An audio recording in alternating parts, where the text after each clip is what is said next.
Hey, this is Gina Duke with She Prayer Journal's Weekend Workshop. Welcome. I am using my structured prayer journal that's housed inside of my book, Organizing Your Prayer Closet, a new and life-changing way to pray. And it has 60 structured prayer journaling sheets, so it works great for a whole year and even a little bit more than that.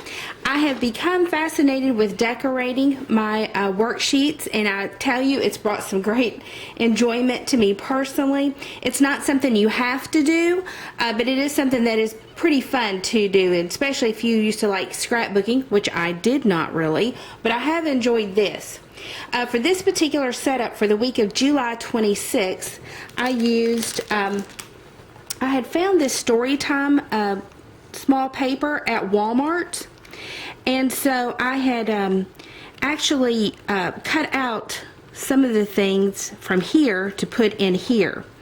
And the washi tape that I want to use, or I did use, was these three. One is from Ruth and Bill from mindthewrap.com. This is just Scotch, where I picked it up either at Office Depot, I think, and then this one probably at Office Depot as well.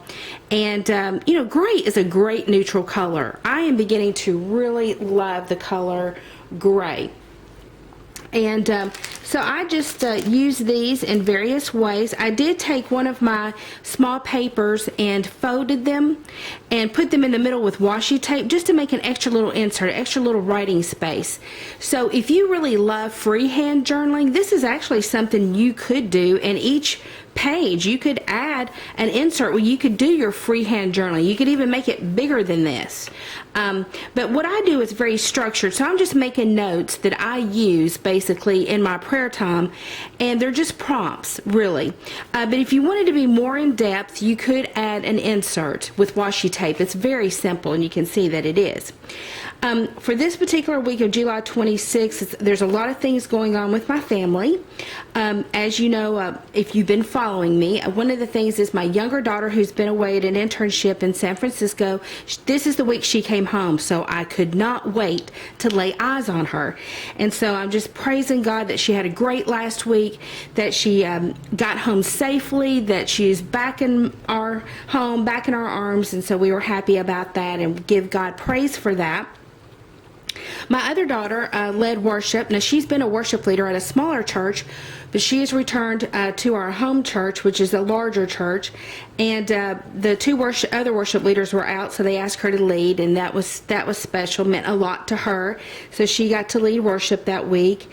And my grandson Jackson, the one that is just turning 7, it was his birthday this particular week, and I call him Jaxie. Now, my daughter's not crazy about that, but I am a C.S. Lewis fan, and you know, they called him Jack, and then he had a young friend, school friend, a girl who called him Jaxie, and so I call Jackson sometimes Jaxie, and just because I like it better than more the southern nickname for Jackson, which is Jackie. And but anyway, so I call him Jaxie every now and then. So he turned 7, and so we celebrated that. Of course, at this time, my mother is still in the hospital, and that is the overwhelming theme for my prayer journal at this point. At this point, she had an actual was making some improvement. She had a brain tumor that got removed, but then right after, she almost died from kidney failure and pneumonia. She got diagnosed with some other pretty serious health condition that's complicated matters. She has a living will. So my father and I have been back and forth about trying to, one moment, save her life, and the other moment trying to let her go to honor the living will. And I'm going to tell you, if you've never been through anything like this, I cannot tell you how awful this has been. You know, and my husband, who is very pro-life, which I'm glad for, has really challenged us on some of our decisions, which has killed me. It has killed me because we are trying to make the best decisions possible and honor her wishes. At the same time, it makes me wonder, is a living will even biblical? And I've even prayed about that. But one thing about my husband, and this is probably what my main note is about, it's just a letter to the Lord, just kind of my thoughts. My husband just not being in agreement with some of our decisions for my mother. I'm an only child, so it's just me and my daddy trying to make it through this. We don't want her to go to a nursing home. She does not want to go to a nursing home. So it's just been awful. But Proverbs 31 says that a man safely trusts in his wife and that she will not cause him harm all the days of his life. And, with this issue that's going on, one of the things my husband told me is, he goes, I'm never going to have a living will. Because he's like thinking I'm just going to pull the plug.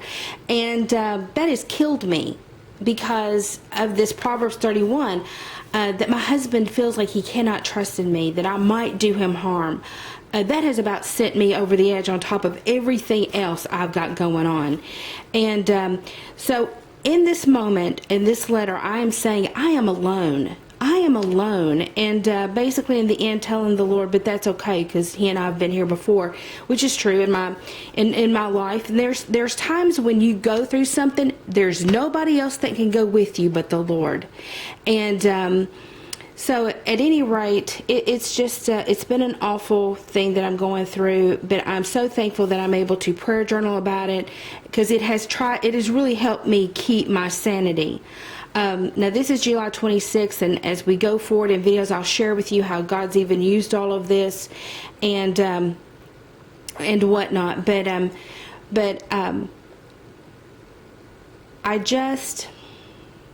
I don't know. It's just been a rough week. And it's been a rough season actually. But God is good, and we've got to do the best that we can in life and try to be sensitive to the Lord. That's basically all for this particular week. Here's a sneak peek for the next week, and I've already started writing it in that I'll show in the next video. But in the meantime, I pray that your life is going well. I pray that you're in a great season. And in the meantime, until I see you again or talk to you again, happy prayer journaling.